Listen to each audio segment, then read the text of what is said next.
सबसे महत्वपूर्ण चीज जिसका आपको ध्यान रखना चाहिए वो ये है, किसी दिन जब आप कोई भोजन खाते हैं, चाहे आप जो भी खाते हैं, आपको ध्यान रखना चाहिए कि वो भोजन कितनी जल्दी पचकर आपका हिस्सा बन जाता है।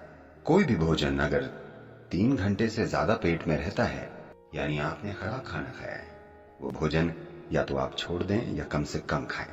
अगर भोजन 3 घंटे में पेट से आंतों तक पहुंच जाता है, यानी आप कुछ ऐसा खा रहे हैं जिसे आपका सिस्टम अच्छे से पचा पाता है। और 2 भोजनों के बीच अगर आप 5 से 6 घंटों की दूरी बनाए रखते हैं और बीच में अगर कुछ भी ना खाया जाए, तो आप पाएंगे कि कोशिकाओं या सेल्स के स्तर पर सिस्टम में सफाई होगी। सेलुलर स्तर की यह सफाई स्वस्थ जीवन के लिए सबसे जरूरी और सबसे ज्यादा महत्वपूर्ण है। तो 2 भोजनों के बीच कम से कम 5-6 घंटों का अंतर होना चाहिए। अगर आपकी उम्र 30 से ज्यादा है तो दिन में 2 बार अच्छे से भोजन करना काफी होगा। एक सुबह का भोजन और एक शाम का। शाम के भोजन के बाद कम से कम 3 घंटे रुककर सोना चाहिए और कुछ शारीरिक काम होना चाहिए। जरूरी नहीं है कि बहुत भारी या जोरदार गतिविधि हो, बस थोड़ी सी सैर या शायद थोड़ा सा डांस या ऐसा कुछ। अपने लिए कुछ ऐसा करें ताकि शाम के भोजन के बाद कम से कम 20 से 30 मिनट कुछ शारीरिक काम हो। ऐसा करने से आपका सिस्टम काफी स्वस्थ होगा। एनीमिया होना यानी खून ने अपना लोहा खो दिया है, यानी आपने अपनी ताकत खो दी है। ठीक है, शरीर की ताकत चली गई, आप थका हुआ महसूस करेंगे, बेवजह थकावट होगी, क्योंकि जब लोहा कम हो जाता है तब खून का ऑक्सीजन शरीर में अच्छे से नहीं पहुंचता, यानी आपका शरीर, आपका हृदय, आपका दिमाग सब कुछ ज्यादा काम नहीं कर पाएंगे क्योंकि आपके पास ऑक्सीजन कम है।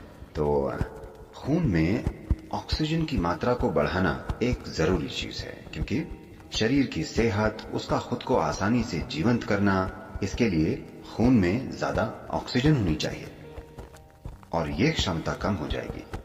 खासकर महिलाओं को ध्यान रखना चाहिए, उनके शरीर की प्रक्रिया के कारण उनमें हीमोग्लोबिन की कमी हो सकती है, जिससे खून में ज्यादा ऑक्सीजन नहीं समा पाएगा और बेवजह वो थक जाएंगे। अगर आरबीसी कम है तो बुद्धि पर भी असर होगा। दिमाग में ऑक्सीजन कम होगा तो इसका असर शरीर और दिमाग दोनों पर होगा। तो इससे बचने का एक सरल तरीका है, रोजाना हल्के गर्म पानी में थोड़ा शहद मिलाकर पीना। रोजाना ऐसा करें, इससे धीरे धीरे आरबीसी की मात्रा बढ़ जाएगी। खून में ज्यादा ऑक्सीजन होगा तो अचानक ज्यादा ऊर्जा महसूस होगी, अचानक सब सक्रिय हो जाएगा, शरीर का कायाकल्प होगा, मृत कोशिकाओं की जगह नई कोशिकाएं पैदा होंगी। जो जड़ता आप अपने शरीर में और अपने मन में महसूस करते हैं वो बहुत कम होने लगेगी। तो शहद हमारे सिस्टम पर अलग अलग असर डालता है। कच्चे शहद का एक तरह का असर होता है, ठंडे पानी में पीने से उसका असर अलग होता है, हल्के गर्म पानी में पीने से अलग ही असर होता है। हम यहाँ इसे हल्के गर्म पानी में पीकर सिस्टम को खोलना चाहते हैं।